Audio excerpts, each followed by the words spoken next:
I'm Julia Borston. I'm a reporter with CNBC, and I cover media and digital companies, and I'm very excited about all the startups here in this space. And there's so much going on. And this panel, which is about e-commerce, is really about something much bigger. It's sort of about using technology, leveraging new tools to bring consumers new and better experiences, the power of data, et cetera.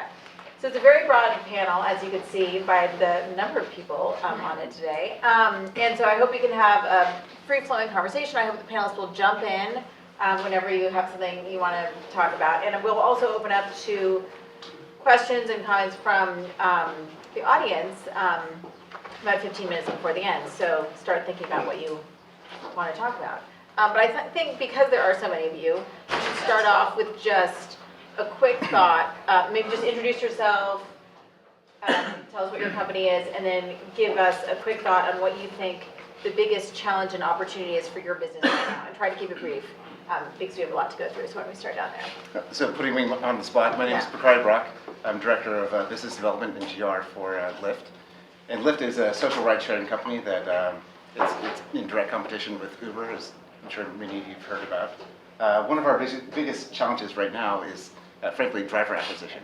And so we think constantly about how we utilize campaigns online and whatnot to pick up additional funds.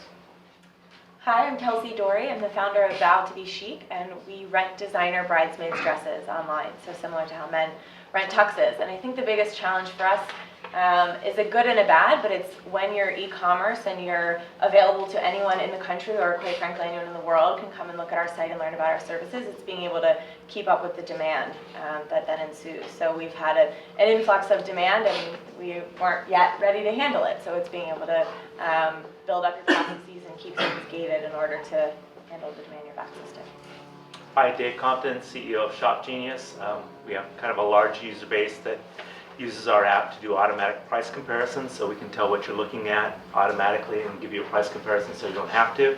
And then on the merchant side, we let our merchants dynamically price their items in real time so they can win price comparisons. Our biggest challenge is Amazon eats everybody's lunch, and so we help those people out. Hi, I'm Jeremy, the founder and CEO of Retailligence. So we have the most accurate, up-to-date view of products, inventory, and prices in 150,000 brick-and-mortar stores. Brands generally use our data service to guide shoppers to stores with their products. We power mostly the barcode scanning apps, mall apps, shopping apps, ad solutions, etc.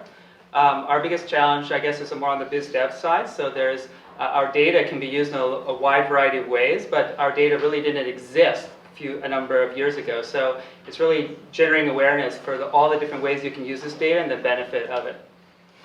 Hi, Corey Epstein, CEO of Distilled Premium Denim. We're the first direct-to-consumer premium denim brand.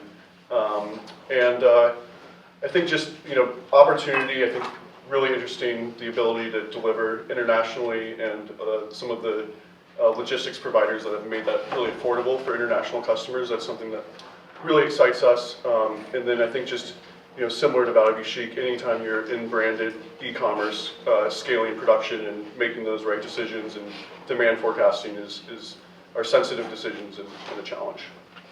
Ryan Costello, CEO and co-founder of Event Farm. We are an event technology company. You guys are all wearing our technology.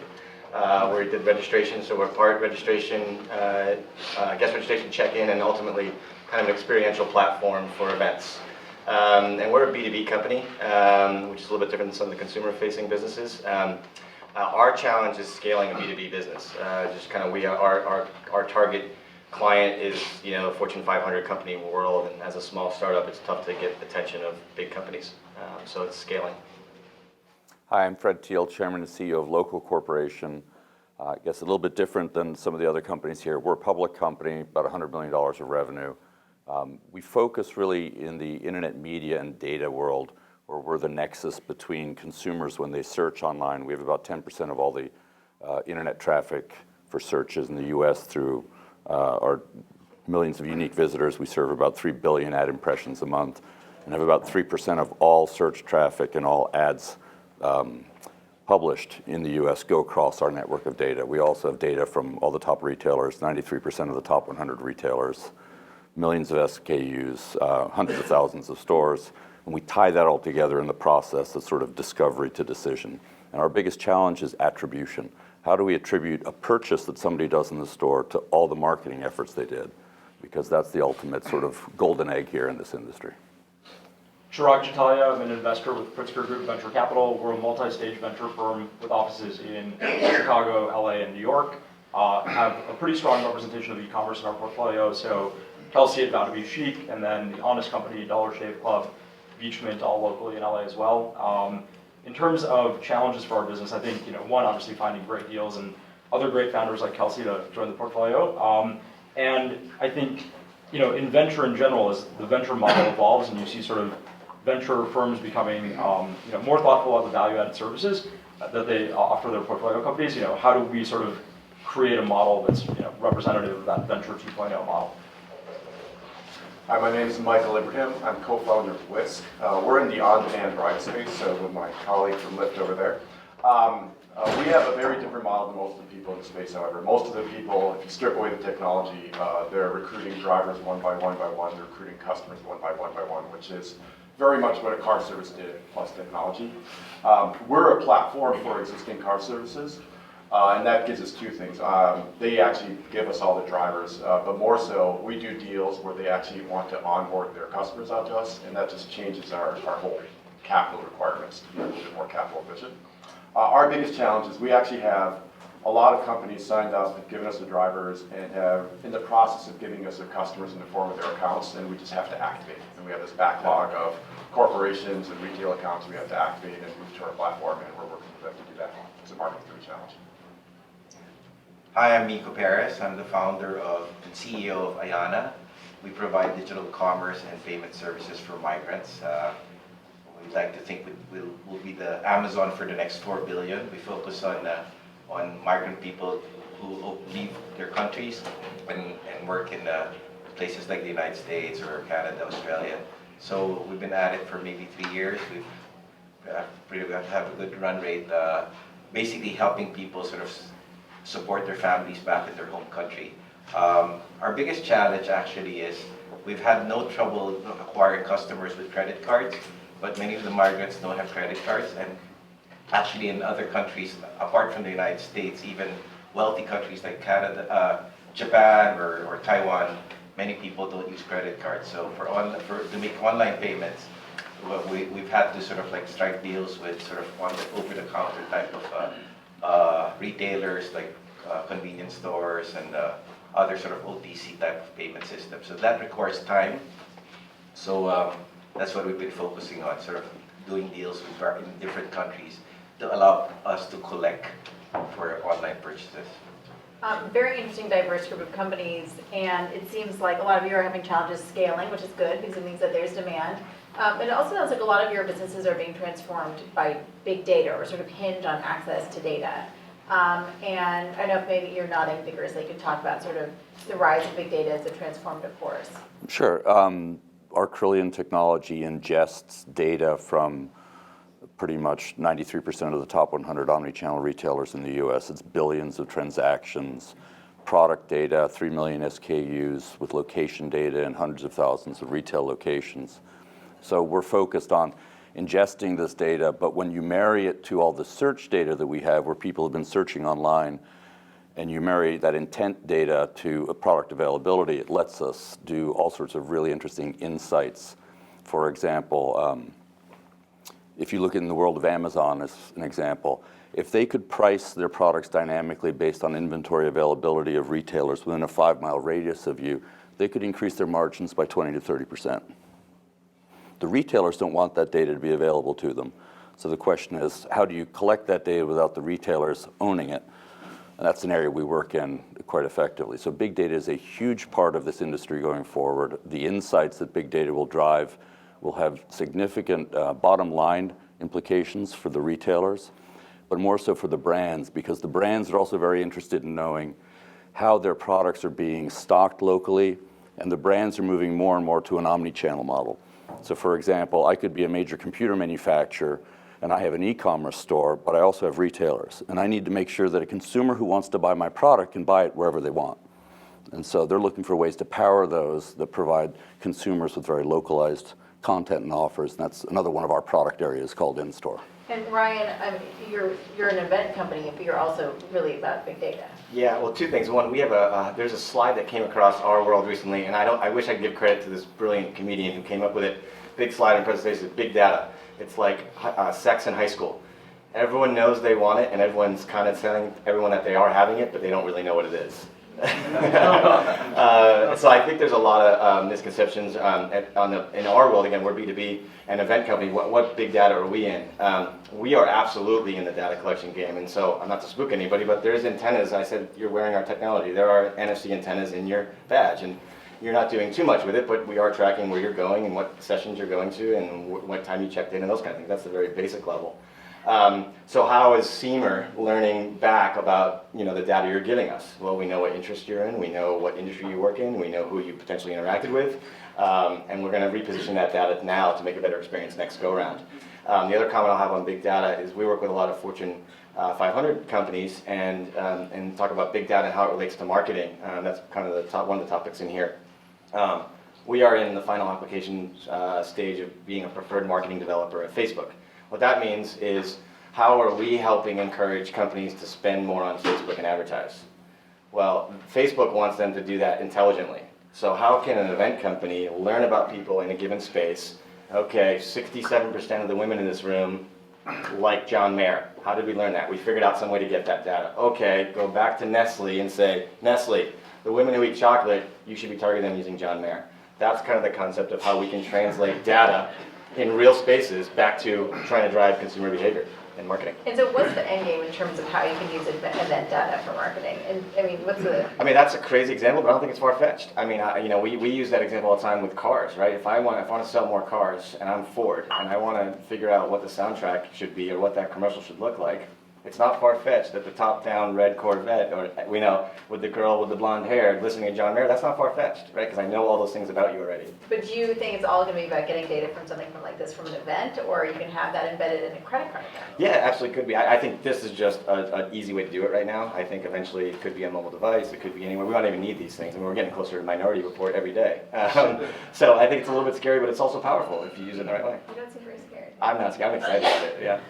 What about Retailligence? You're all about crunching numbers and giving retailers more information about how to sell to us as well, I would suspect. Yeah. On the acquisition side, we update trillions of data points continuously about products in store, and on the shopper side, we see a lot of interesting trends. Traditionally in advertising, if let's say Samsung wants to advertise an 80-inch LED TV, they'll say, okay, what's the typical buyer? And they'll say, okay, it's a 34-year-old male. Then they'll translate that into, okay, what publisher sites typically attract 34-year-old males? And there's all this kind of imprecise translation going on. Well, a company like Samsung can come to us and we can tell them exactly where are the locations in the US where people are searching for 80-inch LED TVs. So by being able to get those insights that were never available before, we can actually target people much more precisely. And David, what do you think? How does Shop Genius? Well, so for us, it's kind of, we're totally anonymous.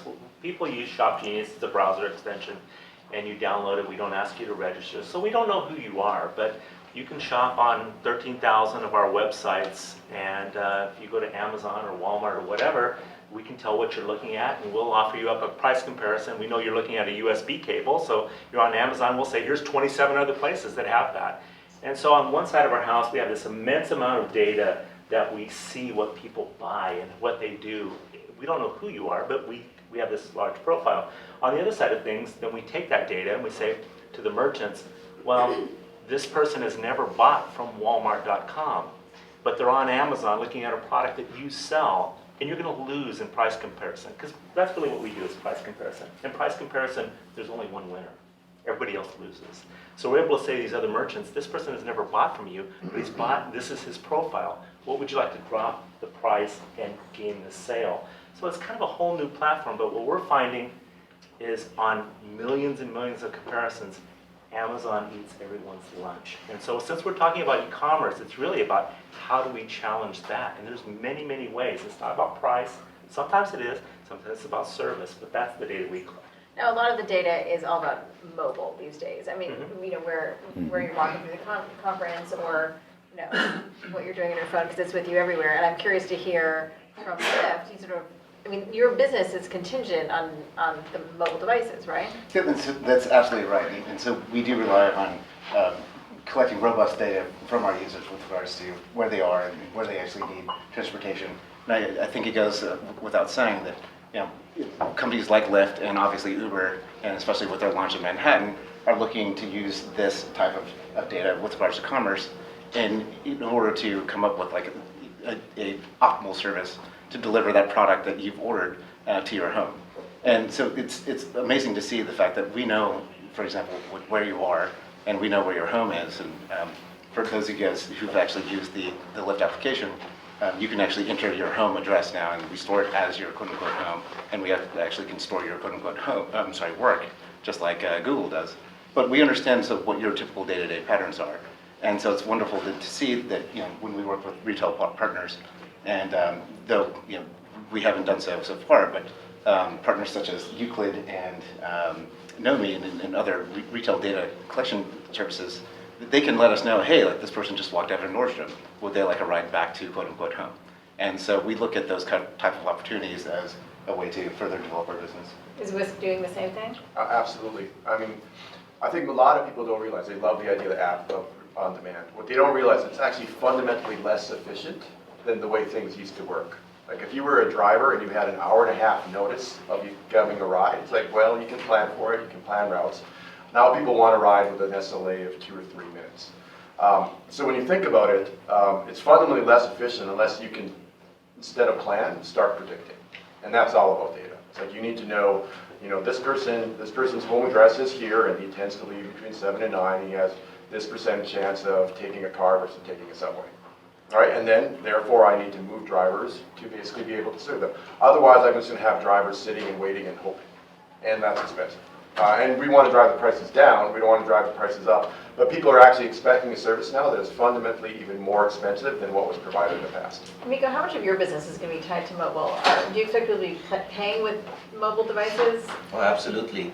40% of our traffic now is on mobile, and that's up maybe from 20% like 18 months ago. So there's a big shift towards mobile and the huge growth of Android. And we're actually now using carrier billing to make people make payments, primarily for intangible goods like game credits or let's say even apps on iTunes or on the Google Play Store. So that's where carrier billing works. We're using people are using their mobile phones. So a lot of people have mobile phones, not too many people have credit cards.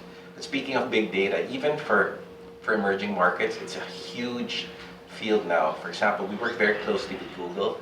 They have 3,000 engineers just focusing on emerging markets.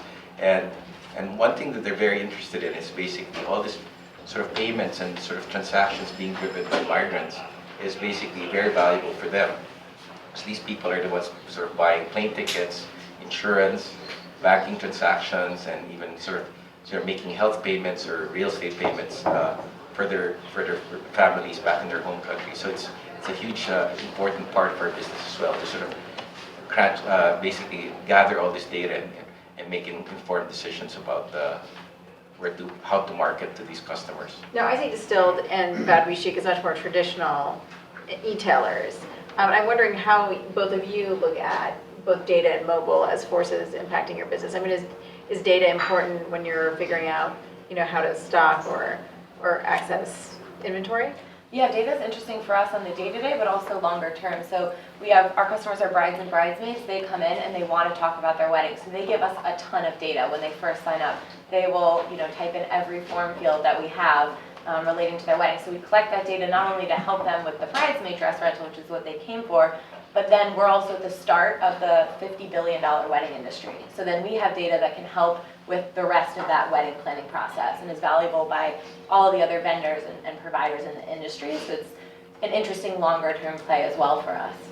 What about Jeans? Designed by data? I mean, I think even, being, a small business, we still have over 100 million rows of data across our order and order item level data. So that's how we will succeed in terms of demand forecasting, which really determines your capital efficiency and how quickly you can grow the business. So, we look down to the color, size level, within every SKU to determine our production needs. And when we move, we associate certain characteristics about products to influence, how we produce different size ranges within. If we're doing another black product, we know black doesn't sell well in larger sizes, so then we focus our bell curves of size distribution around that. I think, the other interesting area, and I don't know if this totally falls into the big data category, but just the real-time reaction that you're able to get through digital advertising and letting that drive your business model. So if I want to know what value proposition works better, within an hour I can spin up an ad to 100,000 people on Facebook and figure out which one people react to better and tie that directly to conversion. So, I think that's really powerful as a small business to be able to use that to get an edge on the big guys. And so speaking of Facebook, how important is social, both native advertising on social and just like pure social connectivity about your brand in launching a new fashion brand? Yeah, I won't, social advertising has been a great component for us to help grow the business, but it only works if you're doing everything else well and you have a value proposition and you have product that people are going to spread, because otherwise you can't always invest in channels. The markets change, so it's really about, you start with the product, but the social communication channel is really essential for a direct-to-consumer online brand, and you really, through those conversations, learn what information customers need to make those purchases and what you aren't giving enough of through your shopping experience. So it's been both transformative in acquiring customers, but also just shaping the general direction of our business. Chirag, in terms of your portfolio and future investments, where do you see social fitting in right now? I feel like 3 years ago, social was all we talked about on panels like this, and now we're talking about data, mobile, everything else. And I wonder, do people see social as just sort of part of the landscape now in terms of factors in all of these companies, or is this something that people are less focused on? Yeah, I mean, so I'd say I'd answer that question in two different ways. One is, social is kind of a core component of everyone's strategy. So I think, maybe 3 years ago it was talked about as a nice to have, and now it's almost a must have with companies, right? If you want to be a successful vertical e-commerce company, you have to have some sort of social strategy when it comes to acquisition or engagement or retention. So I think it's sort of core to vertical commerce. You have companies though that are really exciting, I think, in the space, like Wanilo, what Pinterest has done recently with switching on some of their commerce functions, what Twitter will probably do with Twitter commerce. And so I think we're still very early in sort of what the actual social commerce landscape will ultimately look like, where you'll have purely social-driven experiences that drive commerce and make it easier to shop. Any other thoughts on social? It looks like I'm being looked at. I will say that, I do like that. I will say that social is fundamental to how Lyft operates in a myriad of ways. Number one, we look at ourselves as a community, and we say that you're sort of quote unquote loud and proud, insofar as that without social, we wouldn't have the large amount of drivers and riders that we currently do. And then number two, from a safety aspect. So, with some platforms, but with ours specifically, we look at social as a kind of a 360 review process, insofar as that if you do hail a ride with Lyft, you'll see frankly my Facebook photo picture, and then that driver can see me, and I can see that person's photo as well, and then we can review each other. And so social is fundamentally important to ensure that like both the rider and the driver feel safe in engaging in that transaction. I mean, it's interesting. Sorry, go ahead. I was just going to say that reviews are a key determinant of people's purchase decisions, and reviews are inherently a social thing, because I can go to a review site and read reviews from people I have no affiliation to or connection with, and those reviews might not resonate. So what becomes very interesting in the social world is, if I'm on Facebook, the reviews that my Facebook friends have made are much more relevant to my decisions than the reviews that 258 other people have made on Yelp. And so it's much more interesting for me to look at review sites and review content that's relevant to who I am. And social is fundamental to our business as well. In fact, it's interesting that we have a CRM, we have a customer service group that handles queries from our customers.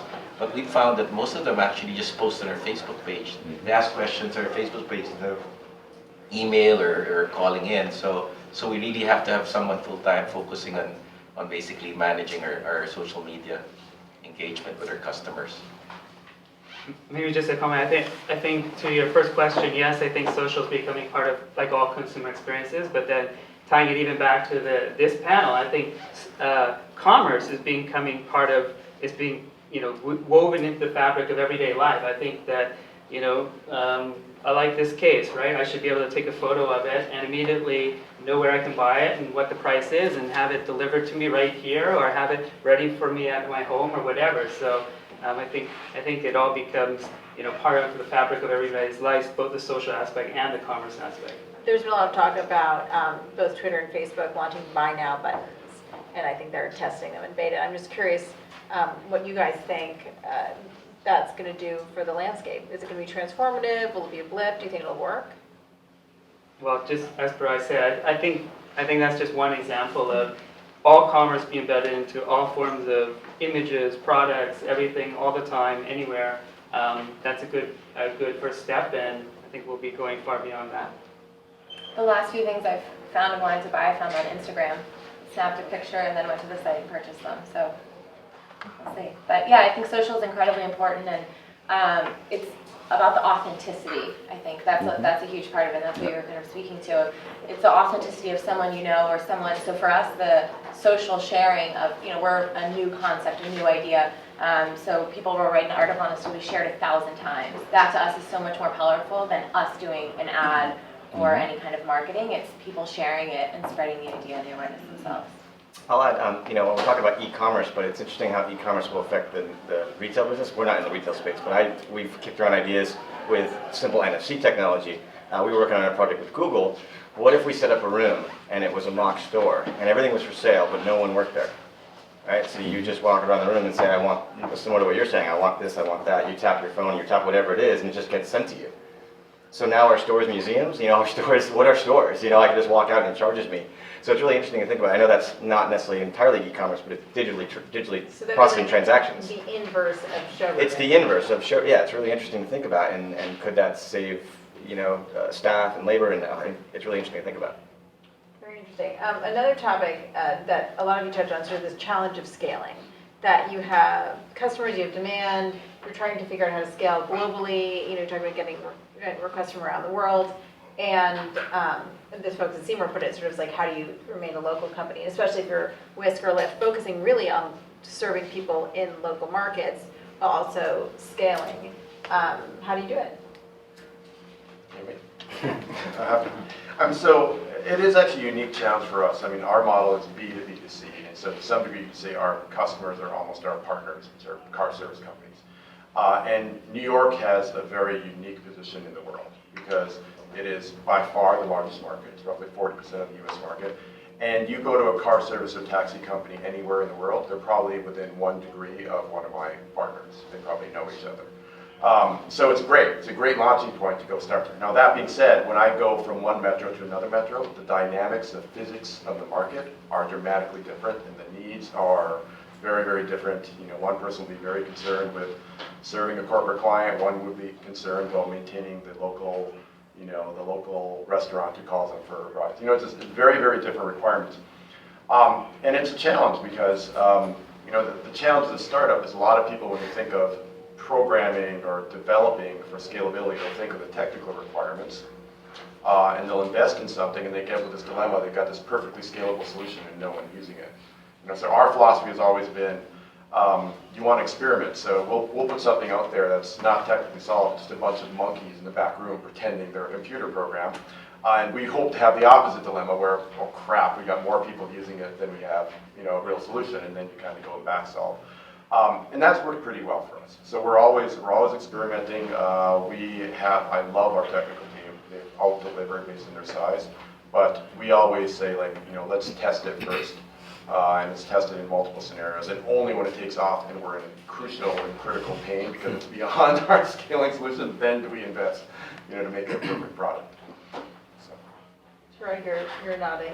Well, so when I think about scalability when it relates to e-commerce, it mostly comes down to me on the sort of paid marketing side. So I think we've seen a lot of examples as investors of e-commerce companies that have hit sort of $10, $20 million revenue threshold where organic and virality works, right? There's enough of an organic viral market out there that you can get to that size and scale, but then that paid strategy starts to kick in, and then it's about making the math work on your LTV versus your CAC, and really growing it to become a venture scale business. And that's where companies, I think, you've seen in this ecosystem and sort of more broadly, go sideways, right? Where your marketing math doesn't work out. And so the question for us is always, how do you keep that organic or viral flywheel going so that it's sustainable beyond that 10, 20, $30 million revenue level, which, the Honest Company and Dollar Shave Club have both done a phenomenal job of locally and Just Fab. And then, how do you retain your customers and keep their engagement ongoing so that you don't have to re-earn them every single time and repay for them to essentially reacquire your existing customers every single time. And a company like Retention Science, for example, plays well into that piece of the equation. Well, before I started Intelligence, I spent 15 years, a year in a different country every year for 15 years, helping software companies expand internationally. So the biggest challenge always is that, the corporate headquarters always wants the same cookie cutter for every country, so they don't have to be stressed by requirements from different countries. And the stress for somebody in my position would be always, well, this country's different, this market's different, this isn't going to work, we're going to have to do something different. So, that's a classic challenge. When we're talking about commerce, a lot of countries like in Southeast Asia don't really have the infrastructure, like the logistics infrastructure, the trust to even buy online without actually having the item in their hand. And so, there's companies like e-commerce that are like kind of building platforms to trying to build that trust, because those are some unique things that exist that we have here in developed markets that don't exist in undeveloped markets. Does Shop Genius not have the same challenges? Yeah, I mean, I hate to sound like a turd in the punch bowl, but ours is completely opposite. We're a numeric data company that helps merchants dynamically price products in real time to win price comparisons. And the people they do the price comparisons is our large B2C audience. We have several 100,000 people using our product. And so they market to those people. So for us, a 7, a 3, a 2 is the same whether it's yen, dollars, or pesos. So for us to aggressively go global is on the roadmap. So we don't face that challenge. Lucky you. Now, it's interesting, you mentioned Just Fab, and I feel like Just Fab was sort of the prior wave of e-commerce companies, and now we're at this sort of new wave, and we have Birchbox, and there's Trunk Club, which Nordstrom's sounds like they want to buy, sort of next generation companies that are not just selling products, but sort of more selling experiences. And it's been surprising that a lot of the companies like Bonobos, which started out in Birchbox, which were pure e-commerce, no brick and mortar, have now launched brick and mortar in some cities, and even if those a little bit. And I wonder if things are sort of coming full circle. And do you think that someday you'll open a store somewhere, or is that crazy? Well, for us, our primary differentiator is that we're direct to consumer. So that means that we probably won't ever sell to Nordstrom unless they buy us. But stores having flagships, particularly in the key anchored markets, I think it's essential for brand building. There's always going to be some segment of the population that isn't going to click the order button online without trying the brand, and so that's there's because of the reverse showrooming effect. You don't have to send a whole set of inventory. You can have one of every style and then ship to them. So that's it's kind of the hybrid that is really interesting to us. Just so interesting with Warby Parker. And that's what Bonobos did. Bonobos does not carry inventory. Everlane's store in New York this summer is very limited. T-shirts and everything else is shipped to deliver, which works really well for our business. We can fill those orders on the back end. Yeah, I mean the math on that is incredibly efficient, right? Because you don't have to carry inventory, and so you don't have the issues that you run into with distributed inventory models. So if you look at Bonobos 4-wall unit economics on that retail piece of their business, it's almost more compelling than the e-commerce piece of the business, right? So it's just incredibly, and at the end of the day, it's because the consumer is not just an e-commerce consumer. The consumer is an omni-channel consumer. So you have guys like J. Crew that have done a really good job, I think, of going the other way, right? So Bonobos, Warby that have gone this way, but then J. Crew that's sort of aggressively pushed into e-commerce. And now you have brands like BCBG locally and other guys that are making significant pushes in that direction as well. Threads is the classic case study of a company that crowdsourced designs for T-shirts and eventually found the only way they could grow was to open retail locations because only so many people would go in and vote for a t-shirt design as a way to buy it. But when you expose those people to t-shirts where the 20 that are on the shelf are the only 20 that will ever exist in this store, they created a much larger market for themselves. So I think omni-channel is here. If anybody has listened to the CEO of Walmart recently talk about omni-channel, he views a big box store as just a DC, a distribution center.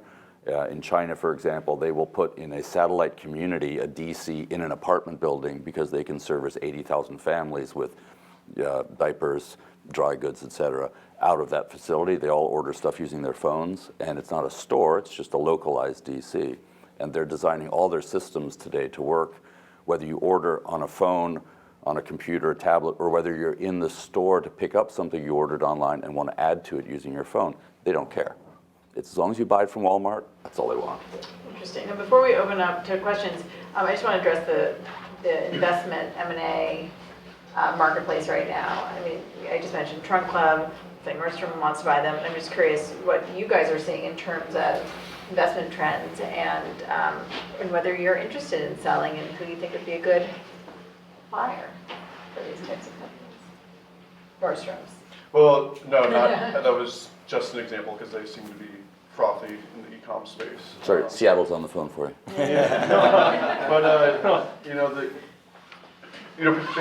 the direct-to-consumer branded space, and being a master of the online domain, that's really appealing to a lot of the incumbents in the fashion space. So we think that there's been interest on that side. I think it seems like it would be harder to get a business like mine seeded in this day and age than it was 2 years ago. But after I think you get past that threshold, there's probably people see that there's Bonobos and Warby Parker, and there's a clear path to building a really big brand online. So I think that's really exciting, and it's there are lots of opportunities. I think if we just focus on building a great brand. Now, for the two of you, I wonder if it makes sense for either one of your partners to own you. So we have a very well-known, multi-billion-dollar household name as an investor. It's a .com and a big box store. Quite frankly, though, we probably take more business away from them every day from price comparison than we give to them. So I don't think that they would be an acquirer. I think really for us, what we see when it boils down to e-commerce, and the theme of this panel is, if you are selling a product on your e-commerce site that is a generic SKU that is sold everywhere else, that's a tough business to be in these days. If you're doing something very unique and you have an e-commerce that SKU is only available to you, then you can build a business that's scalable. And again, for us, this particular retailer that everybody would know, we probably have 5,000 people a day that leave them and don't buy there, but we send them somewhere else, and they're an investor of ours. So that's what we see. So you definitely be hampered. Yeah, they don't. I told them that when they put in their check, I said, we're going to do this to you, and they said okay, but it's a little different for us. Interesting. And then I guess with the lifts of the world, I have to ask you, think about the valuations now. With Uber's valuation, are things looking a little frothy? Well, things are a bit frothy. I mean, given that Uber is now hovering around 18, I think, the last time I checked. I think when you look back at Lyft, two of our most valuable assets are our community and our brand, obviously, and then our users. But at the same time, I don't think our friends at Alibaba would be interested in any talks at the moment. Chirag, what do you think? Is this a bubble? Yeah, so I think this has been asked on a couple of panels before, and I think it certainly feels really frothy to us. Though I'd definitely say, just again to bring it sort of the comments locally, LA feels a lot more rational in terms of valuations than I think San Francisco does. So we still see companies getting funded at relatively rational. Great, so now we should open up and see if any of you out there have any thoughts or questions. Anyone? Otherwise, I'll keep going. If there are no questions, just 3 facts. I mean, so more and more shoppers are starting their shopping online. Okay, that's pretty obvious. 2, for every 10 people that do start their shopping online, 8 of them are going to turn off their computer, go out their door, go into a brick and mortar store, and end up buying the product in the store. That said, more and more the decisions are being made online. So I think you made a super awesome point about, these brick and mortar retailers are going to have to get super savvy about acquiring customers online and being visible online, because the decisions are being made there, even though the reality is most people end up going into brick and mortar to their transaction, at least today. Yeah, I will actually add to that. Our data shows that at least 25% of people that put the stuff in the shopping cart are going to abandon. 87% of those people that abandon immediately go do a price comparison and either find local or somewhere else. Well, I think it's also dependent on the product category. The more consideration that goes into the purchase, the more research a consumer does online, and then they carry that with them into the store. And consumers, we find in consumer electronics as a category, for example, are still in the consideration and research phase while they're standing in the store. They're looking at products, they're doing research on their phones, and they're deciding then and there what they're going to buy. So they take their online experience from their desktop, complete it on their phone while they're there. In the case of more commodity goods, so food products, CPG, it's a very different thing. The research is much less. You're buying typically based on a brand and a price. So very coupon-intensive industries. You're looking at, reviews are less important. The advertising impressions are much less important. Once you've decided on a brand, you're just going to shop that price-wise and location-wise forever. So very different dynamics in the marketplaces. I think if you look at CPG, a lot of advertising dollars are spent there. If you look at the consideration products, so technology, home improvement, consumer electronics, goods like that, clothing especially, it's very much a personal, emotional decision.